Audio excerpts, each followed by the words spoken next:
I've been told I'm very well spoken, so I'm going to try my best, even though there's no words that can come close to describing the man that my daddy was.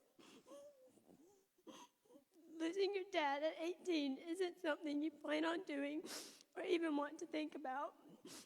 Death is something I became very familiar with in my short 18 years here, but this one's just a little different.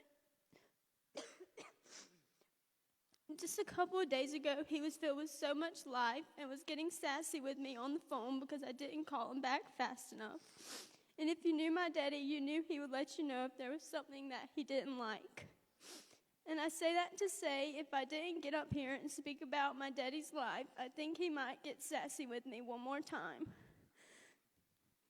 Death has a very sneaky way of trying to creep in unexpectedly and steal one's joy. However, I know my daddy would not want anyone to lose their joy over his passing. Instead, learn a lesson to love a little harder and cherish the moments we have before they're gone. Whether it be him calling me on the phone just to ask what I was doing, or driving in the dark when he knew he couldn't see just to be at my games, I knew I always had someone in my corner. He was truly one of the most selfless people I know, and I'm so thankful I got to call him my daddy. His kids, me, Jacob, and Jonathan, were his most treasured things in his life, and it was evident in how he continued to show up and be present in our lives. Letting us know that we were always loved by him. If he was not at home, you could count on 3 places he was.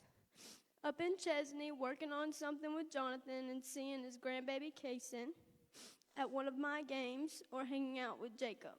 And if you didn't find him there, you could just check the fishing lake because he was bound to be sitting in his chair with about 6 rod holders casted out into the water. Despite all the bad cards he was dealt throughout his life with his health and other situations, you would have never known it by his spunk and his silly personality.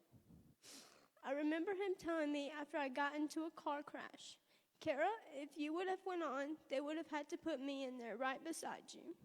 And I wholeheartedly believed that because that's how much he loved his children. He loved every child he came across, and every child loved him. It pains me to think that my future children will never meet him because in the almost 2 years he spent as a papa to Kason, he'd fallen in love with that little girl and he would move mountains for her. I know she will miss him so much, but don't worry, Papa's just sleeping, as she said, and we will all see him again one day. To know him was to love him. I will never forget all his jokes and him aggravating me after my softball games until I almost wanted to get up and move to another booth at Broncos. But it always ended in, "Kara, I am just messing with you and I gotta keep you tough."